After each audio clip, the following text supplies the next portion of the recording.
Hello guys, कैसे हैं आप लोग। उम्मीद है आप सब अच्छे रहे हो, खुश रहे हो। तो आज हम बात करेंगे, देखिए, लफ्ज़। ठीक है, तो आज हम बात करेंगे कि लफ्ज़ों से जुमला बनता है। जैसा कि आपको सबको पता है, लफ्ज़ों से जुमला बनता है। और उसके बाद आपको पता है कि जब भी हम बोलते हैं, ठीक है, तो बोलते वक्त हमारे मुंह से कुछ ना कुछ आवाज़ निकलती है, ठीक। और उस आवाज़ को हम बात कहते हैं। और जो भी कोई बात होती है, ठीक है, कुछ भी कोई बात होती है तो उसको हम लफ्ज़ कहते हैं, ठीक। और हम बात करते हैं अगर लफ्ज़ की, दो तरह के लफ्ज़ हमें मिलते हैं। और जिसमें आपको बता दूं कि एक होता है ऐसा लफ्ज़ जिसके कुछ मायने होते हों, ठीक है, जिसका कुछ मतलब समझ में आए।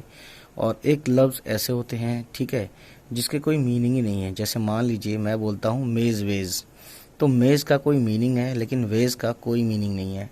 उसी तरह से कुर्सी का मतलब है, कुर्सी का कोई मतलब नहीं है। कुर्सी उर्सी जब आपने सुना हुआ कहीं कहीं कहते हुए किसी के मुंह से, या आपने ये भी सुना है चांदवान, तो चांद का तो मीनिंग है कि चांद एक रात को एक ऐसी चीज़ है जो रात को दिखती है, दिन में भी दिखती है लेकिन रात में उसमें रोशनी होती है। लेकिन वान का कोई मतलब नहीं है, ठीक है। तो ये क्या है जिसका कोई मतलब नहीं है, इसको क्या बोलते हैं, जिसका मतलब है उस लफ्ज़ को क्या बोलते हैं, तो इस पर हम बात करेंगे। तो आपको बता दूं, देखिए, लफ्ज़ के दो इकसाम है। इकसाम मतलब दो किस्में हैं। तो पहला है कलमा, दूसरा है मोहमिल। कलमा वो लफ्ज़ होता है, ठीक है, ऐसा लफ्ज़ जिसके मायने हो, मतलब हो। और मोहमिल ऐसा लफ्ज़ जिसके कोई मायने ना हो।